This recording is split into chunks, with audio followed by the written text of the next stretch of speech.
I think it's just like blippy arguments that can be extended and just like randomly blown up to win the round.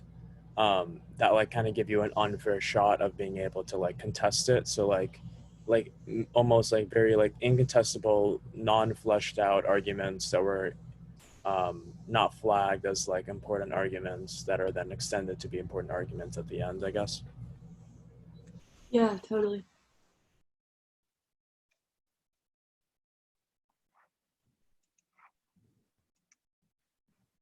Any other answers? Does anyone have any examples of like tricks that they've debated? Encounters with tricks in round. Like some examples would be like people read a prioris as to why like the topic is like automatically true or false, or like the resolved a priori. Neg must concede the framework of the AF.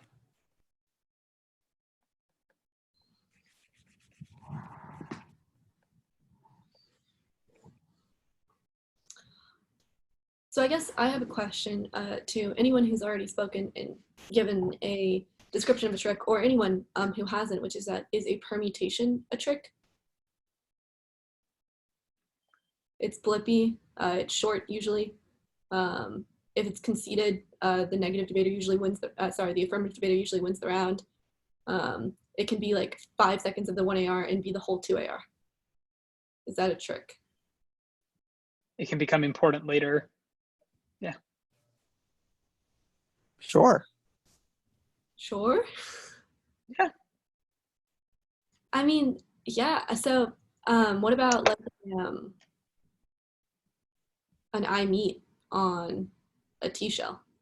A really short argument, but could eventually become the whole 2AR. Takes less than 5 seconds to make usually.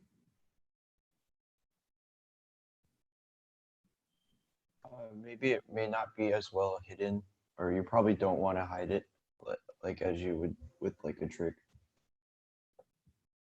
Okay. Someone messaged me no because it's not in the constructive. I'll open the floor again. Do tricks have to be in the constructive? Can tricks respond to other arguments?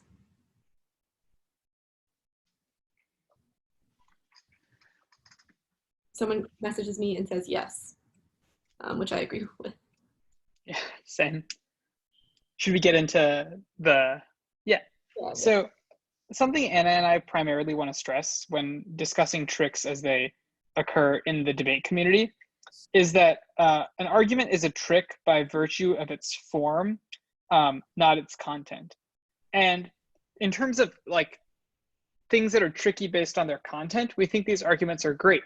Like tricky content arguments can be really, really intelligent and really, really fun. Like non-uniquing the internal link, like reading answers to a disad by being like the internal link is non-unique, or like a tricky case turns disad argument, or like a really fun uniqueness trick. Like all of these things are great, but those are tricks in terms of their content. We think tricks, like in terms of what you're here to discuss, are tricky in terms of their form, which is that they're very short, blippy, underwarranted, have big implications, and are hidden, and they operate mainly by, I guess by their virtue of like the difficulty it is to just like let your opponent respond to them. So they're tricky not by virtue of like they have an interesting implication, but they're tricky by virtue of it's very tough to like, they're tricky by like how easily they're dropped. Yeah. And so, yeah. Yeah, an example of this would be the resolved a priori, which is sort of like a joke, but I judged multiple debates in which people went for it and read it at the TOC. The resolved a priori says the word resolved in the resolution is a past tense verb, which means that it has already been passed, and it has already been sort of assumed as true within the context of the debate. And for that reason, the judge should auto-affirm because resolved means that we already agree that the affirmative is good. And that is the whole argument. There's nothing about this argument that is like tricky or innovative or nuanced on the level of content, i.e. what I just said is not complicated to understand, nor does it require like serious critical thinking to unpack and answer. But oftentimes this is like hidden between two cards in the framework, or hidden at the bottom of an advantage. And that is sort of the part about it that is tricky. It is tricky on the level of form. Yeah. Does everyone understand that distinction? And something that I'll emphasize, and I think Taj was the one who chimed in here about how permutations theoretically could be tricks, which is that a lot of times we pigeonhole tricks as something that belongs in the category of like philosophical arguments, but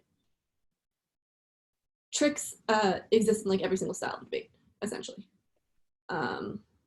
Arguments that intentionally are sort of red herrings, or are hidden within the cards of the critique, or like take the shape of a floating pick, or any argument that is basically constructed in a way on the level of form to be confusing, overly technical, or easy to overlook. So the next part of this is that we sort of wanted to crowdsource what y'all think are prevalent examples of tricks. So we already have a couple, which I'll write down here. But if someone could give me some other examples of like tricks you've encountered, tricks you've heard of, and like just like like the like there's not a real prize, but like prize goes to whoever says the like weirdest, wildest, most stupid one.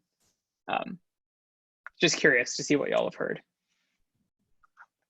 Yeah, so that's one.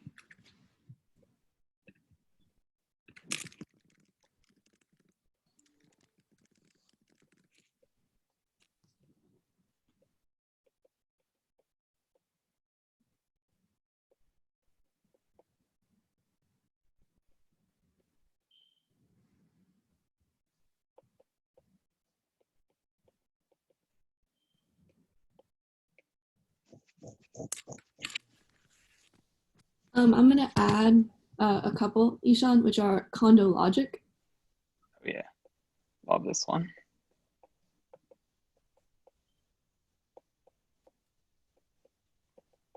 I'm going to add util and permissibility. Yeah, that was another one. And then ooh, someone said the principal explosion. It's been a while. Yeah. And then all the paradoxes too. Oh yeah, okay. So Minos.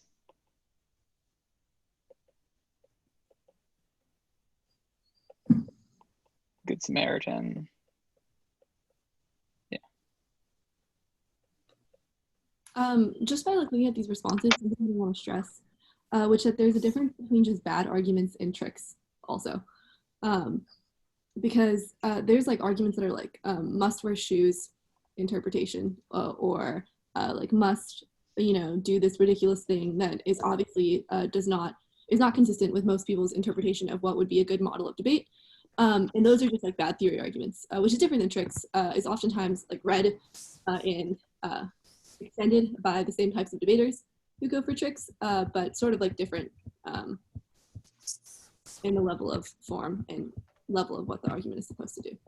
Yeah, and certainly I've made a note to ourselves at the top of the whiteboard that if we have time at the end, we'll certainly discuss what their strategies are against those type of things. But I agree with Anna that they're separate. Yeah, this is a great list of just like working trick arguments. And we're gonna go through, and I think we're gonna discuss like some broad principles of how to debate them, and then we'll like discuss and point out how those principles specifically apply to some of these arguments, and how you can like use those principles to deflate these arguments. But like, so I think there are like some, like there were like 5 categories of, yeah, sorry. So before we discuss the sort of categories of tricks, we want to discuss like a paradigmatic issue that I hope that everyone sort of like can wrap their heads around before we discuss any types of tricks. We want to talk about comparative worlds versus truth testing. Can someone define either of those two things for me? Comparative worlds is when you like compare what like the NC and AC advocate for and see like which one has better like consequences underneath it. Okay.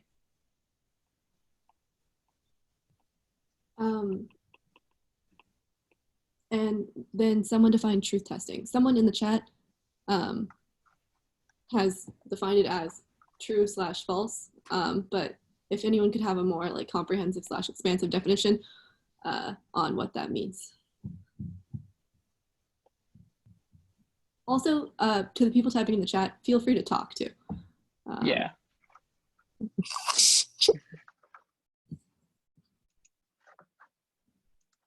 I'm gonna write down it's like AF burden to prove truth of resolution. And this is great because I think someone in the chat said something that like is important because it's a misconception about the distinction between these two things. Primarily, it's a misconception because truth testing means the affirmative has a sort of positive burden to prove the active truth, like capital T truth of the words in the resolution or the resolutional phrase. Comparative worlds means there's a world of the resolution and there's a world of not the resolution, and the affirmative has to prove that their world is preferable. And what this does is it basically delineates whether certain types of arguments are offense or defense. So for example, what it does not delineate is someone said in the chat, like under comparative worlds, you get counterclaims or like opportunity costs, and there's a policy. I think that's not true. I think truth testing, if you're truth testing an ought statement, like winning an opportunity cost to an ought statement still disproves the falsity of said ought statement, right? Or this idea that people have that like truth testing means you don't have to fiat anything. Like fiat just refers to the fact that the AF is like saying something ought to happen or saying something should happen, like the desirability of it. It's just like a shorthand for the is ought fallacy. So I don't understand what truth testing does to sidestep the justification for fiat either, which comes from the word ought or should. What primarily is the difference is like whether certain arguments, moral skepticism, permissibility, are treated as offense or defense or reasons to prefer one world to another. Anna, you were saying something? Yeah. Yeah, like similarly, I think that people who are unfamiliar or have not like done a lot of thinking about truth testing and its implications for debate, like assume like arguments like util or advantages or disads like do not matter in a truth testing paradigm. But like Ishan said, and I will echo, is that is just not the case. For example, like there's a conceivable policy AF that reads a util framework but like operates under truth testing, which is like the util framework and the advantages are proof that assuming a utilitarian calculus, the AF is true. Yeah, for example, if the AF is like a Kantian framework and says truth testing, and the negative is like util and a disad, like the fact that we care about whether the resolution is true or false does not do anything in terms of the negative's arguments, because the negative's util framework says moral truths are the ones that which do like, you know, have the best consequences, and the disad says the affirmative does not have great consequences.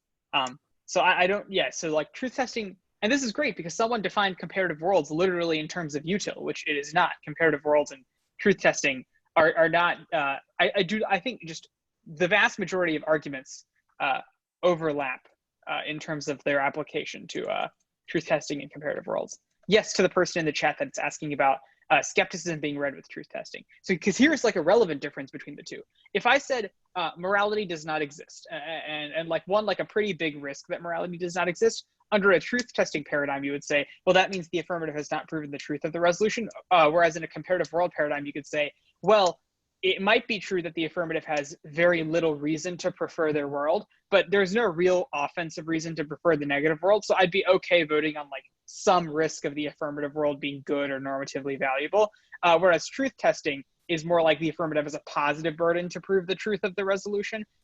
So skepticism or permissibility triggers or et cetera can be like they're more prevalent, or they like serve, they have a bigger implication in a world of truth testing.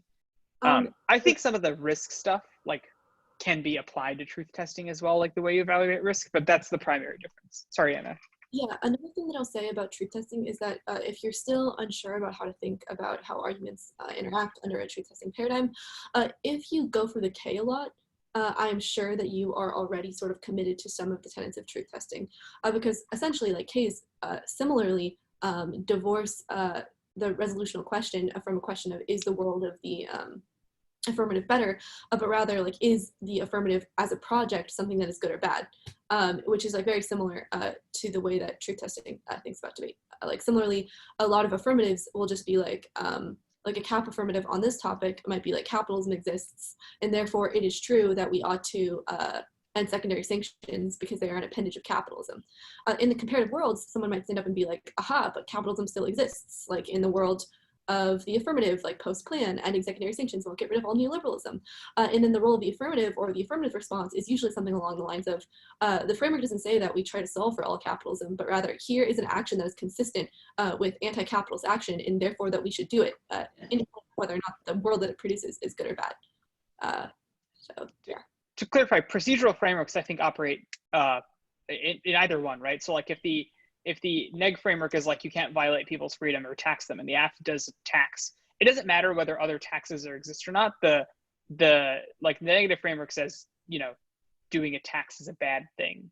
So you would prefer the world without the affirmative action, even if that was not the ideal world under your framework.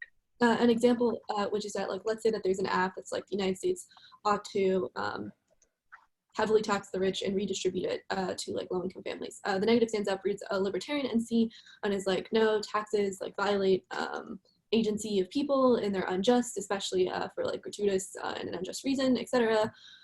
Like Robert Nozick, blah, blah, blah. And then the 1AR stands up and says, aha, but in the world of the NC, there's still taxes on people so they can build roads, and taxes on people so they can like fund public hospitals and like pay firemen and the police and whatever.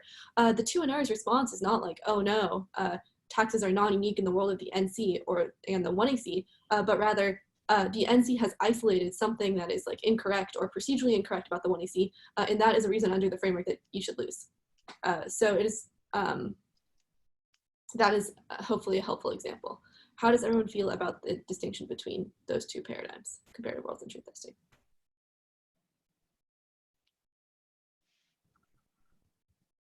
Wait, so like comparative worlds, isn't that just like a general debate?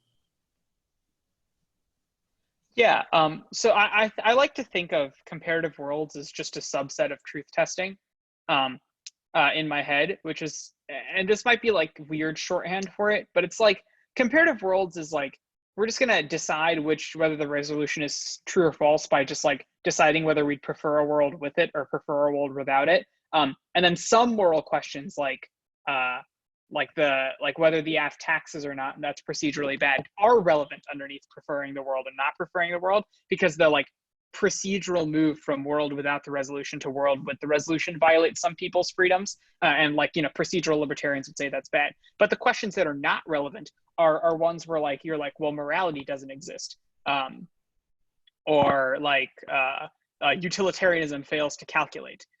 All of those questions I do not think are super relevant under comparative worlds, because they're not reasons to prefer one world over the other, right? They just sort of like diminish their defense, basically. They just diminish our ability to evaluate the AF reasons why their world would be preferable. But under truth testing, when the AF has a more positive burden to prove like the like sort of capital T truth of their statement, then those become more relevant. Which is why, as someone in the chat correctly pointed out, that arguments about skepticism or permissibility are always paired with arguments in favor of a truth testing paradigm, because under comparative worlds, if the 1NC stands up and says, aha, morality doesn't exist, blah, blah, blah, it's sort of irrelevant to the question of, will passing the resolution make the world a better place? Yeah. And that's why the like Kant procedural NC applies under comparative worlds, but like skepticism doesn't. Because Kant's procedural taxes are bad thing still says the move from the world without the resolution to the world with the resolution would be a bad idea. But like utilitarianism being triggering permissibility does not. Yes, so someone asked me like, so under truth testing, things that are typically defensive under comparative worlds become offense.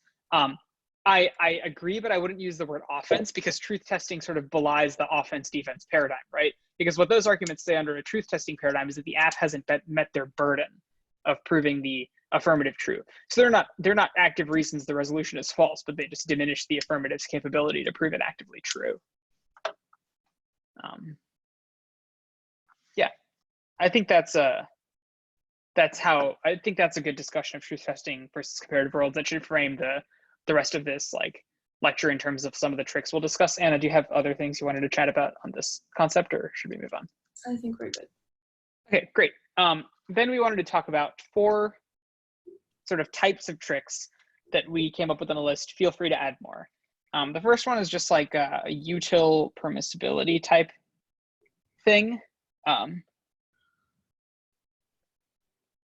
Second is skepticism and like paradoxes.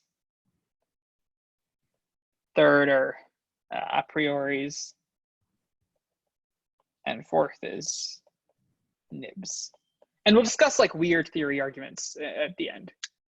These are more like, I guess, substantive, non-theoretical, non-procedural tricks. Does anyone have like groups they think we're missing? Like hijacks. Yeah, that's true. I think they're like, that's like 4B. Yeah. Yeah.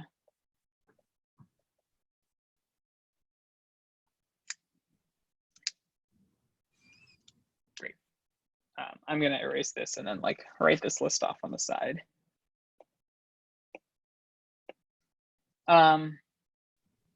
So What are people's, oh, sorry, go ahead, Anna. Well, Ishan's erasing that. Can someone summarize how you might be able to contextualize a non-utilitarian offense under a comparative worlds paradigm?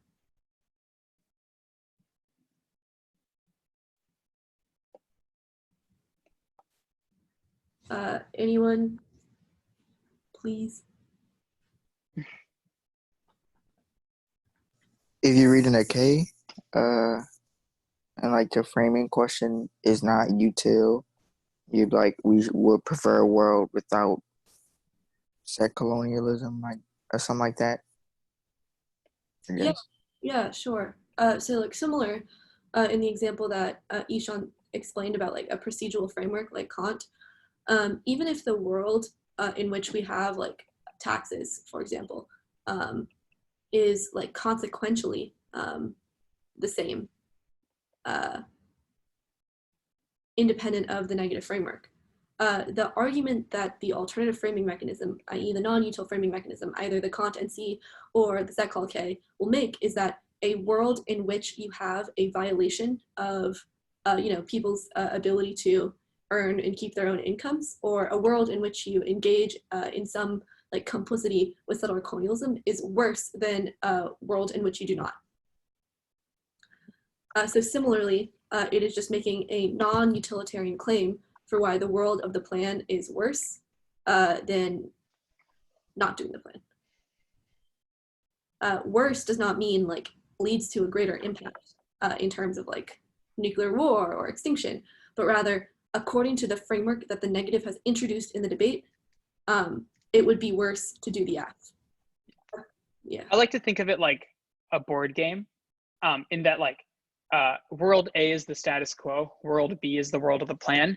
Your NC says moving from world A to world B would be a bad idea because that move intrinsically violates some principle of freedom, or that move is intrinsically settler colonial if you're reading a critique. And think about it like this. In like chess, you can only move like a pawn, or you can only move like a bishop diagonally. You can't move it like straight forward. And NC says the procedural rules for how you can move are you cannot violate people's freedom. So the only way you can move and be moral is to like, move without violating someone's freedom.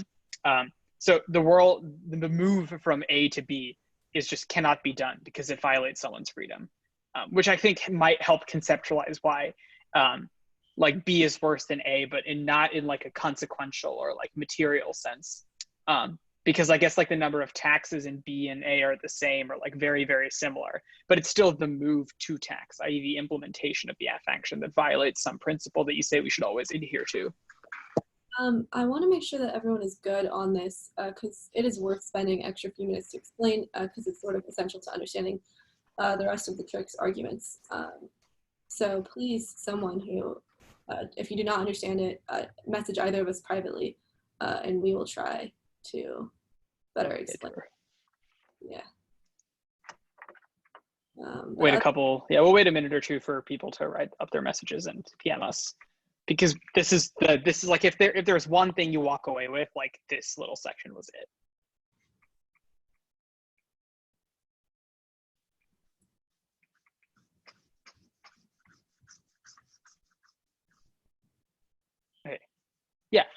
Someone's asked us to explain it again. So Ishan, can you draw it? yeah. I'll just draw like the worlds. Yeah. So let's have the, we'll use the camp resolution, which is ending secondary sanctions.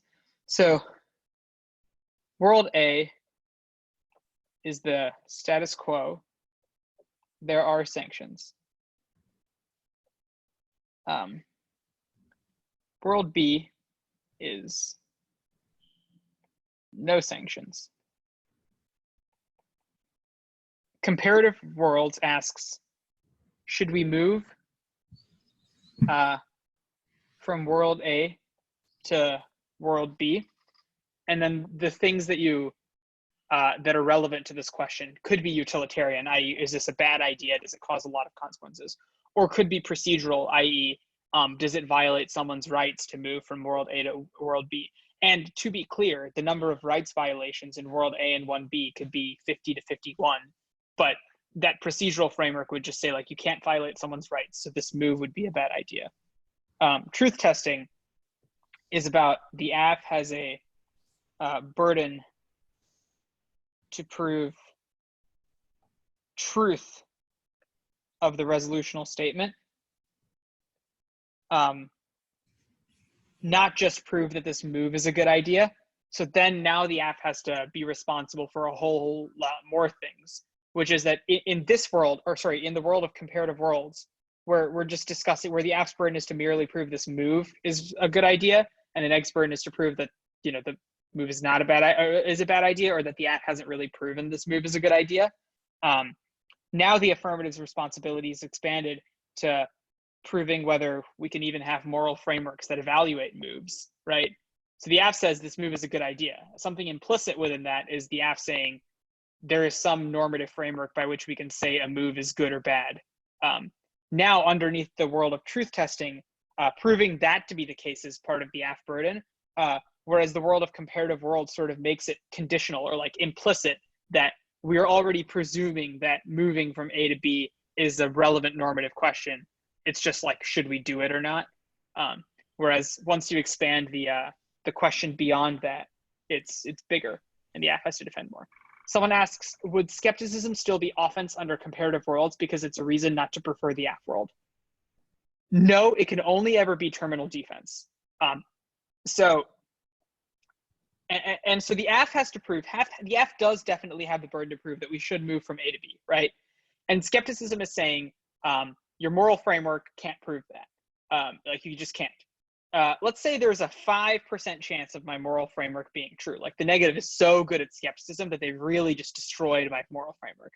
But if my moral framework concludes that like it's a great idea to move from A to B, there's still like some level of reason to move from A to B, whereas there's no reason to not move from A to B, or no reason that it's bad, which is why skepticism can't be offense, because offense for the negative is saying that this is a move we should not make under comparative worlds.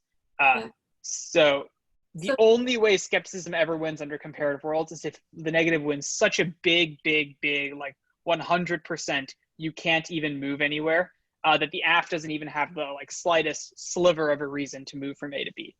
Similarly, another way to think about this is, let's say that you have a button in front of you, and you believe that there is, you know, some risk that pushing the button will like help a lot of people. Someone tells you, you know, actually the chance that they do that is not that high. It might not help a lot of people and it might not be the right thing to do, but not pushing the button is not the wrong thing to do. And so as long as there is like a 0.00001% chance that pushing the button is going to help a lot of people, and it is going to be the right thing to do, you should like rationally push the button, because there's no reason why you should not. Just because there's a chance that pushing the button won't do anything or is not the right thing to do, does not mean that there is an offensive disadvantage to pushing the button. It's not going to hurt anyone. It's not going to take away from resources elsewhere. It's not going to trigger XYZ data impact, but rather it is just inviting skeptical doubt onto whether or not pushing the button is the right thing to do. This is defensive because there is still no reason not to push the button. There's no cost. So you should do it until there's 100% chance that you know certainly that it's not the right thing to do, which is obviously very difficult for the negative to prove. Whereas if I rephrase that example as Anna has to prove that it is true that pushing the button helps people, now the burdens are much, much more different, right? Which is why skepticism then would become offense underneath that interpretation of the button question. But the original interpretation of the button question is much more like comparative worlds, where skepticism is not offense. Someone's asked me, so if you read the CAPK against a truth testing AF, the critique would not prove the resolution false, so truth testing would take out the critique. Yes, but it's not nearly as like tricky about truth testing as you think. That's the same thing that would happen if you read a critique against a plan AF and the AF said framework, the debate is a yes/no question on the validity of the plan, right? Whereas if your CAPK did prove that the resolution was a bad idea, it could operate under truth testing because it would prove it false. Because a moral framework defines what is true or false, like in an ethical sense. Like, for example, we keep talking about like AF versus like skep debates, but there's like truth testing debates. It's conceivable that it's just like one moral framework versus another, and two moral frameworks like fight each other to prove whether or not the statement is true or false, where one moral framework concludes that it is true and the other concludes that it is false. That is more analogous to like a truth testing AF versus a critique, where the critique would function as a competing moral framework that seeks to conclude that the resolution is a false statement, i.e. we ought not to do the resolution. I think we're gonna wait just like a minute again, just to see if there's any more like requests to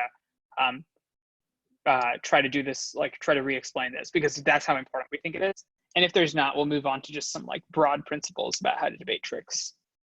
I'll erase this, so we'll redraw it if someone asks us to re-explain it.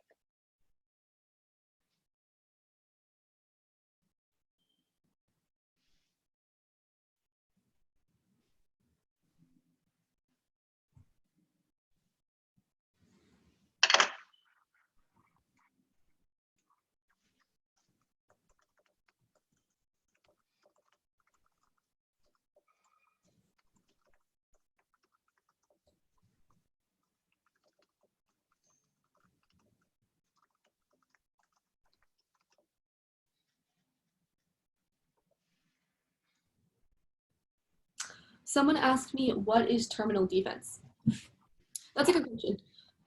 Terminal defense operates like, I guess, under comparative worlds. And it is basically just like defense that proves that there is 0% risk of something happening. And it is ultimately defense that the judge is supposed to vote on. For example, I stand up, I read an AF that says that the United States ought to end secondary sanctions on other countries because it will solve human rights violations in Iran.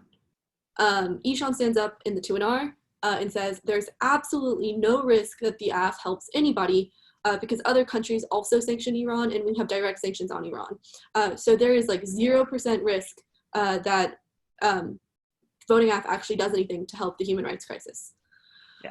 I stand up in my 2AR and I concede this argument. I do not prove that there is significant risk that the AF actually does anything or the AF actually helps anyone. That is terminal defense because the judge can vote on 0 risk of the AF solving. And that is what terminal defense is. I think this is a good place to discuss presumption because I think it's an important concept for everyone to understand. And we're going to contrast it with permissibility, which we're going to talk about in a bit, because people group these two concepts together and I don't think they really should. So presumption is this idea that basically you should presume against changing things because you don't know what's going to happen if you change it. So in a world, even in comparative worlds, the AF still has some burden to prove that this move, the move from A to B, is a good idea. In Anna's example, she said that the move to A to B was a good idea to reduce human rights violations.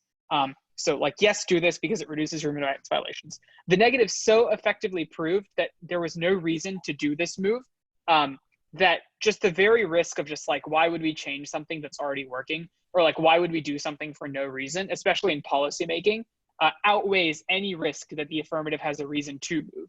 So to clarify, there is some still like positive burden on the AF debater to prove that the move is like a good idea. And presumption is the idea of just voting on the fact that there's no reason to do the move, no reason to move from A to B. And if you think about this, like in the real world, like that makes sense, right? Like, why would you do things with no reason to do them? especially like big policy changes. Like, for example, this is sort of a ridiculous, example, which is that the United States ought to change the spelling of July to have two Y's.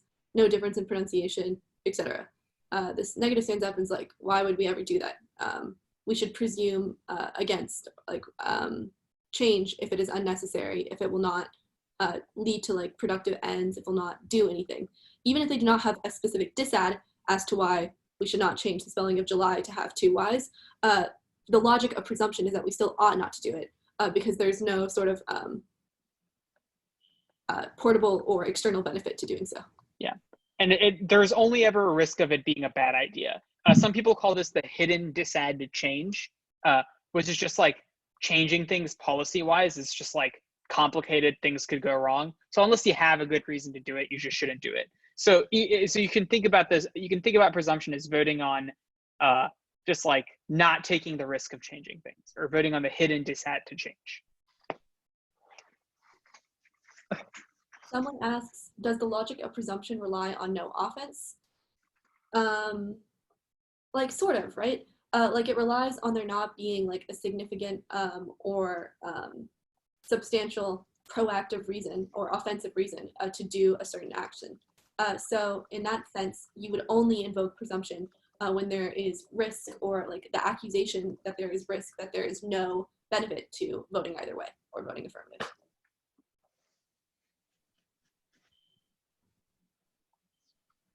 Yeah. Cool. Great. So if that's presumption, what is permissibility, Ishan? Permissibility is just the concept that there is no moral prohibition to do something, but there's no moral obligation to do it either. So it's permissible for me to like sip my tea. And the AF burden is to prove an obligation to do it. So permissibility is the idea that there's no obligation to do so. It's just merely permissible to do so. So it'd be like fine if you did it, but there's no reason to actively do it. And this is more truth testing-y.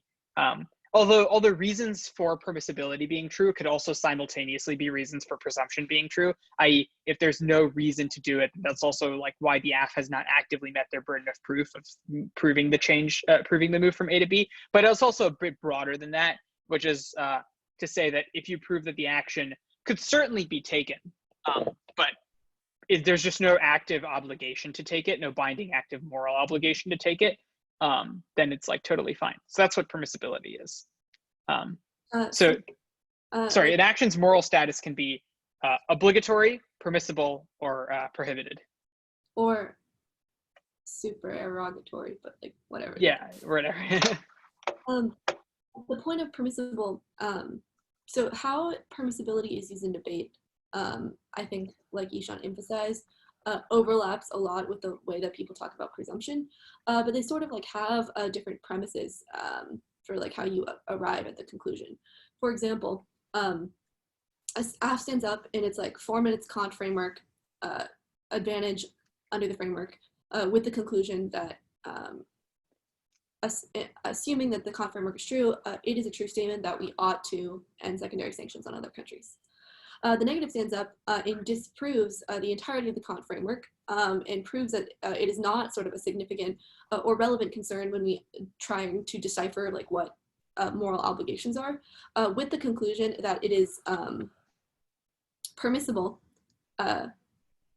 to not do the AF. There is no obligation. And insofar as there's no affirmative framework, there's no longer any obligation to perform the resolution, and therefore it is perhaps permissible, absent a disad, to do so, but not an obligation. Permissibility claims are often accompanied with like definitions of what ought means and what like it means to affirm a resolution, emphasizing that the burden of the affirmative is not only to sort of prove that it is okay or it is not morally prohibited to do something, but that we are obligated to do so. That is sort of the hidden assumption there. As a sort of aside, this is one thing I think the tricks debaters are just correct about, which is that permissibility and presumption are neg arguments. Often I see people advise that against these tricks debaters, you should say that no, presumption could affirm or permissibility could affirm.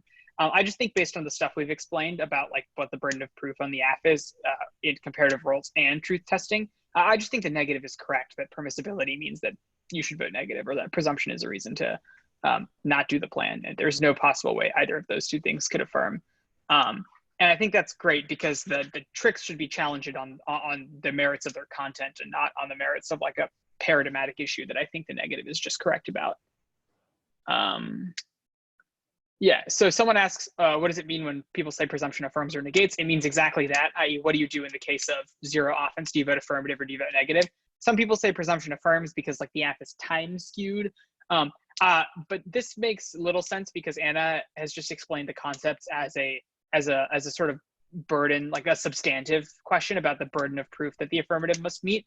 And so in a world where the affirmative does not meet that, they have not met their burden of proof, and thus you should presume negative. So I think that it's important to get across that these concepts are just sort of like the things the affirmative must overcome, i.e. they should have to prove an obligation to move from A to B. I'll flag before, I just realized that this elective is only 1 hour and 10 minutes as opposed to being an hour like the rest of the electives. So oh boy. Yeah, oh boy is correct. But about presumption and permissibility is that even though I think that each one has correctly identified that they are usually neg arguments, there are still a litany of somewhat ridiculous arguments that people use to justify them flowing AF or whatever. Like for example, presumption is an affirmative argument because if I told you my name was Anna, you'd be inclined to believe me and assume that a statement is true as opposed to assuming it's false. Ridiculous. But that is like sort of the form or that of like justifying what side of the debate that presumption is on, and that is what those arguments sound like. So to clarify, my push for this was not like an instruction to ignore arguments to the contrary. It was just like you have to answer them still, but you should just know who's like probably correct about the issue. Yeah, there are also a litany of theoretical arguments people use. Like if the AF is time skewed and there is no offense, then it's probably true the AF did the better debating because they had a harder time doing debating. Also not true because it's not relevant to the question of presumption of permissibility, which is about like just like the resolutional statement, the substantive benefit to it. Okay, some questions people have. The negative, someone asks how can the negative benefit from winning permissibility? If I guess like that's a great time to just like chat about the first trick, which is like util fails. The negative can benefit from proving permissibility by proving that it is impossible to prove an active obligation under the AF framework. So if the AF is like secondary sanctions have a lot of bad consequences, ending them would have good consequences. The second step to that is saying that something having bad consequences and moving away from that having good consequences is a reason to think that it is morally obligatory to do that action. Someone can shred the util framework to pieces and prove that the util framework cannot, in fact, assign value to action. Then they've proven that there's no connection between the AF proving that the AF world has good consequences and the AF world proving that the move towards the affirmative world is obligatory. So if that's the case, then it benefits the negative because they can detach your advantage from your evaluative framework and thus say that you have no reason to vote affirmative.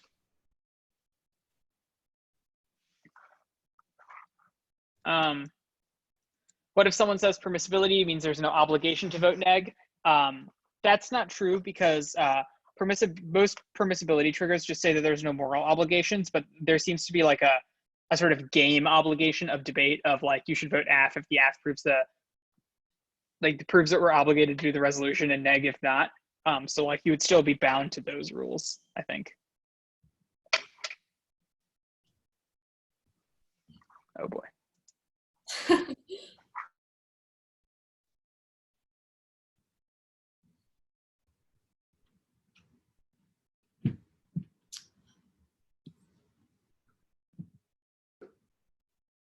I think Ishan is frozen. So please message questions to me until he comes back. And if he's not back very shortly, we will just continue to talk about the specific arguments. Someone asks, does util bad content arguments fall? Okay, Ishan, totally gone. Someone goes, Do util bad content arguments fall under the util fails umbrella? So util bad content arguments, I assume, are arguments that are like util is racist or util is ableist or like util prioritizes privileged bodies and like leads to the tyranny of majority, etc. I don't know necessarily. I mean, like theoretically, yeah, they do follow are reasons as to why utilitarianism fails as a moral theory, but they're like different from the arguments that are like there is like a structural and logical problem with the way that like util is able to predict consequences.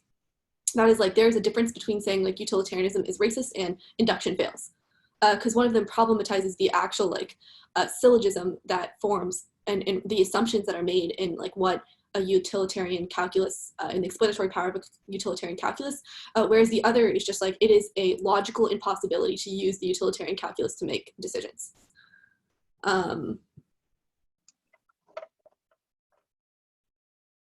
Sorry, everyone, my Wi-Fi cut out, but I'm back now. Someone asked, can you explain the difference between permissibility versus presumption again? Sure. So permissibility is a question of an evaluation of moral obligation, an evaluation of like a moral obligation of actions, right? So it looks at an action and it's a question of, are we obligated to do it? Are we prohibited to do it? Or is it permissible for us to do it or not do it? For example, an action that we are obligated to do potentially is to give money to charity. An action that we are prohibited from doing is like killing innocent people. But an action that is permissible is, I don't know, like drinking, taking a sip of your tea, or brushing your hair. Things that would not be morally wrong to do, nor would they be morally wrong to not do. There might be sort of like pragmatic and material advantages or disadvantages to doing these permissible actions, but within the realm of like moral judgment, it is neither obligated or prohibited. It is a permissible action. Whether or not we do it or not is not relevant to any moral framework. Presumption is about the affirmative. Yeah, sure. It is about the affirmative meeting a burden of proof to substantiate that passing the resolution or engaging in some action is like a good thing to do. It requires the affirmative to substantively prove that the action being taken is good. So when the negative reads an argument about presumption, what they are implicitly saying is that the affirmative has not substantiated why doing the AF is a good thing. And because they have not done this, we should presume not to do it. That is all the hidden disadvantage stuff that Ishan was talking about before.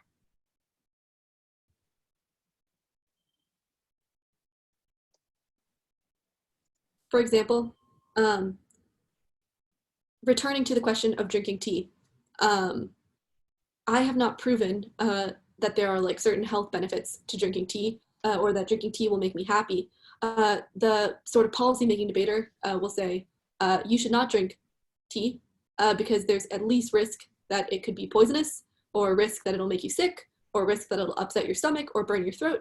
And you have not provided a reason, proactive reason as to why we ought to drink from it. That is presumption. Like if someone offered you a random drink, you'd have to like have a reason before you took a sip, right? Like you otherwise you just wouldn't do it.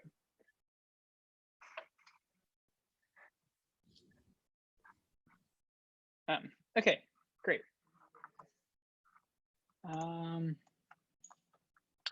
Do we want to move to start talking about like argumentative principles you should follow when answering these things? Great. If someone wants us to not do that, PM us now or forever hold. I mean, not really, don't. You can totally PM us whenever to ask us to re-explain something, just letting you know. Okay, the first thing I'm gonna talk about is just like risk. I think a lot of negative tricks can be effectively beaten by accurately framing risk. This is the example Anna was discussing about like the button.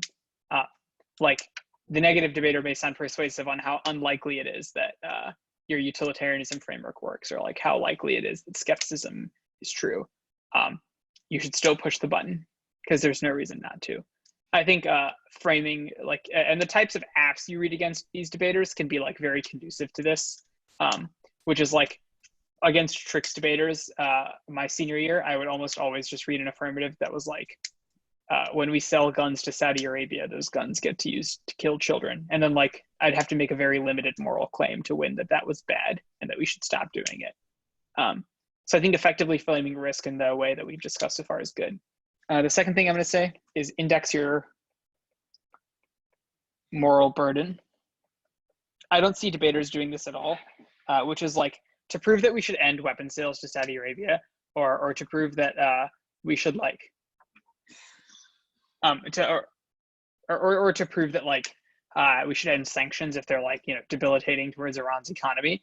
I don't need to win like utilitarianism is true writ large, or like the presence of objective morality. I just have to win that we have enough knowledge of morality or moral claims to obligate us to move from A to B, right? So it's like it's a different burden in terms of truth, and it's a different like sort of like explanation for what you actually have to do in order to win the debate. That's the first two I have. If Anna has some stuff, then she wants to also discuss here. So we're just talking like app strategy versus like a big trick stump. So that you probably heard a ton is cross-X, and that you should be using cross-X to your advantage. I totally agree. But like similarly, like the point of us talking about tricks at the beginning and trying to sort of lock down a definition of tricks is sort of to substantiate or to prove that you just can't get away with like asking, are there any tricks in the ONC? And that you should not ask it. You should be asking like specific qualified questions about the content of the 1NC to help uncover any arguments that may be hidden, including arguments that are like, are there any arguments that operate independently from winning your framework, etc.? Are there any triggers, sketch triggers, etc. in the 1NC? And just go through it, and if you uncover any, ask them questions about it. Ask them like why this is true, like arguments like Kondo logic or evaluate after the 1NC, etc. Something that I'll note about responding to tricks is that most of these arguments literally would take like 4 or 5 seconds to answer if you just answered them straight up. And so the hard part by design is not answering the content of the arguments, but finding them and organizing your speech in a way to where you can properly extend your arguments and answer others, which is, I think, something that Ishan also agrees with. And so rather than sort of dismissing the tricks or like standing up in the 1AR and being like, send tricks to hell, blah, blah, blah, you should like actually try to answer them to the best of your ability because that will just make you better at debate and it will give you like comparative advantage of those debates over like 90% of people who don't read tricks regularly and will constantly lose to them the second that their prefs go awry. I guess like another piece of advice would be the 1AR can up layer the debate. Yeah. Which I think is helpful either like with theory or like a brief critique. Up layering is super helpful because it is a 3R out in case something gets lost in the shuffle in the 2NR. And also most, but not all judges are somewhat sympathetic to the up layer in the 1AR. I would just say paradigmatically.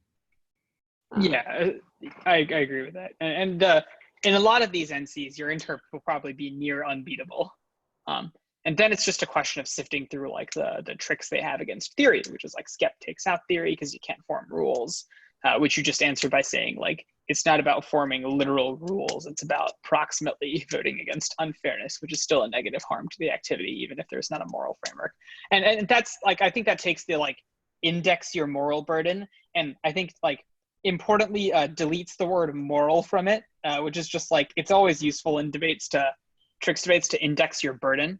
And that'll help you deflate a lot of tricks, like even in theory debates when they're like skepticism deletes theory.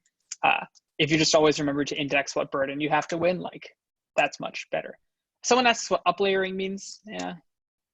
So uplayering essentially is introducing an argument or sequencing an argument that you've already made to exist at the highest level of the debate.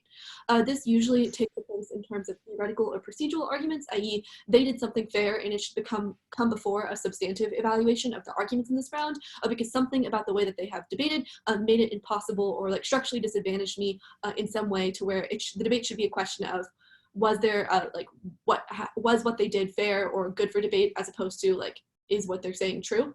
But also can take the form of critique.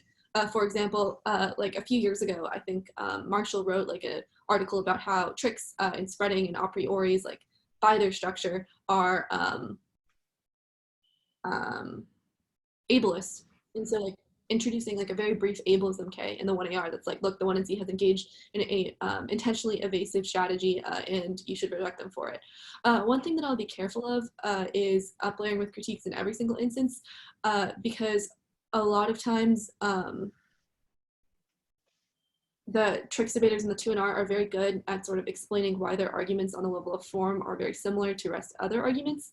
And unless you sort of articulate the K specifically in context to what the 1NC did, i.e. the specific arguments that the 1NC did, the 2AR is just sort of like things out of context a lot of the times. So my if you're trying to uplayer with a critique, to make as much as contextual analysis of the specific arguments in the 1NC as possible. Someone asked, is uplayering through a critique a good idea against tricks? Many people said tricks debaters mishandle critiques by trying to extend tricks rather than beating back the link. So is this a good idea? Yes and no. Yes, because of what I just said. I think that it definitely uplayers debate by using a new and somewhat non-normative framing level. But also no, because I think that people need more practice articulating K-links to the specificity of different tricks. For example, if the 1AR stands up and says, tricks are ableist, XYZ, the 2AR stands up and was like, I didn't make any tricks, it's just a skep trigger, that's not a trick. And the 2AR stands up and says, tricks are ableist, like it sort of is a debate that happens very frequently, and a debate that also happens like across coasts, like when West Coast people debate East Coast people, and there's like, people aren't used to handling each other's arguments, and then it's just like two ships in the night. So if reading a critique against tricks is your strategy, then you really need to do and have lots of practice articulating the critique's arguments against specific tricky arguments. I agree with that. One of the other pieces of advice is just like intuition matters. You should frame this both substantively and sort of like in a meta sense when you are debating these arguments. This goes back to cross-ex, where something interesting you can do is just ask about the implication of a piece of argument, like moral skepticism. You can ask about whether there's a moral prohibition on like very like unintuitive, like very intuitively awful acts, like historical, like really awful stuff. And you can just ask like, was there an obligation to get rid of this? Was there like is there like a moral prohibition on engaging in this action? And usually like you'll watch a debater sort of dance around the question for a while because they don't want to say no. But the right answer, if their trick was true, is just to say no. Other areas from which you can use intuition, just like sort of explaining, I think like, and this goes back to someone asked me, like, what does it mean to index your burden? It just means to specify all you have to prove, and use that to deflate like the negatives arguments, which impose a higher burden on you. Because the negative is saying like you have to prove morality exists first, and it's like, no, I don't have to prove it does. I just have to prove that we have like a reasonable enough belief in it to like do X moral action or do X thing for X moral reason or for Y moral reason. And that's I guess what I sort of mean by intuition and using that. More substantively, you can use it to justify your framework. So for example, in util frameworks, you can add a thing at the bottom that's just like certain things are intuitively bad. And just because, and literally just because they are intuitively bad, we have moral reasons to act against them. Like we do not need a properly justified syllogism to stop murdering children in Yemen. We just need to think that that's a good idea. And at that base level of intuition, that justifies enough of a moral reason to do the action. And that's independent of your util framework. Yeah.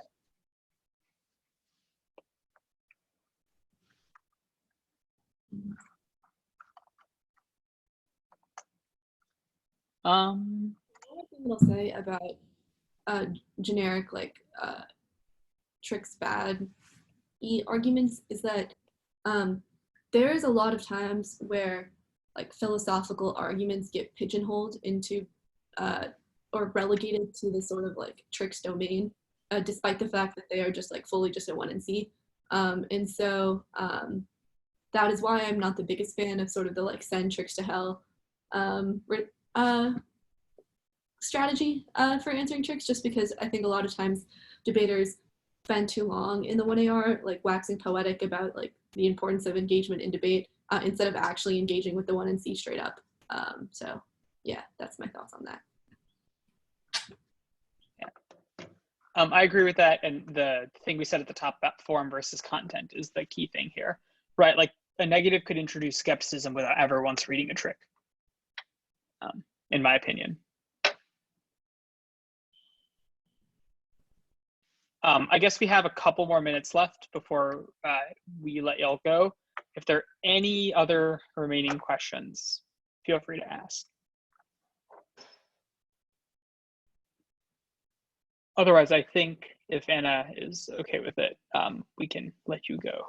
So someone asked, what does index your burden mean? And someone asks, can you re-explain risk? Ishan, I know you very passionately about both of those things. Sure. Indexing your moral burden or indexing your burden just means detaching yourself from the burdens they'll try to impose on you and specifying what you have to prove. So for example, in a lot of debates where you would read theory against a skepticism, like a big tricks fest in the 1NC, and they have like a skepticism argument, the negative 2NR will often try to apply skepticism as a reason why theory is incoherent, right? They'll say that, look, if it's true that we can't have rules, look, if it's true that there is no moral obligation, then there's no reason to vote on theory. I think that indexing your burden in this instance just looks like we have not attempted to impose a big rule on debate that everyone must follow in order for it to be a rule, like qua rule, right?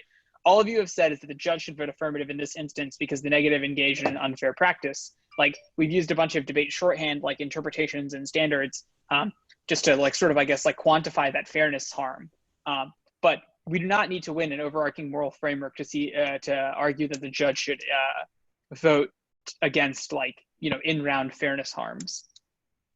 And that sort of rearticulation of all you have to prove is useful when going for theory against like a skepticism push. Similarly with AFs, like substantive affirmatives, you can say that you don't have to prove that utilitarianism is always correct. You just have to prove that there could be a moral obligation or like is some level of moral obligation to do the action that you are talking about. So I do not have to win that utilitarianism is a correct moral frame. I just have to prove that the bad consequences of our war in Yemen in this instance justify not sending guns to the Saudis. And we could do that for like a bunch of, like, we don't need to think that utilitarianism overcomes other moral concerns. Like we can think that we have a procedural respect for rights, for instance. But that still doesn't disprove that the like war in Yemen being bad does not like proves that we should stop sending guns to the Saudis, which is I think the claim you're making. Risk. I think the best example for this is just like Anna's example about the button, which is just like there's no offense. None of these arguments are a active reason to not do the plan or a reason to vote negative. They are just defense against my reasons to do the plan. In order for you to vote on them, they must be like pretty close to 100% defense. But other than that, if you think there's a small risk that the idea of pushing the button or doing the plan is good, then you should still vote affirmative. I'm pretty passionate about this because I think it's just like how it works, like morally. Okay.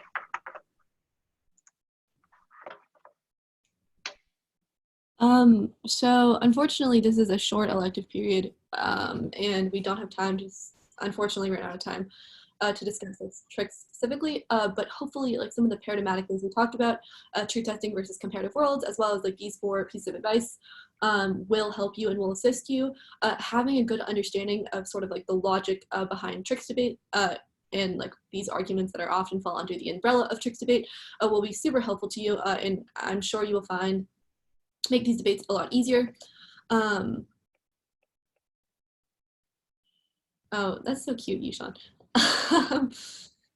So please continue to email us and ask us questions about specific tricks that you've encountered, etc. And we will try to create a resource for you at some point in the future, available on GDS classrooms, etc., to help you sort of navigate these debates, because it is a shame that we ran out of time, and especially because debating tricks is an important skill to know. And not losing to tricks is fun, I would say.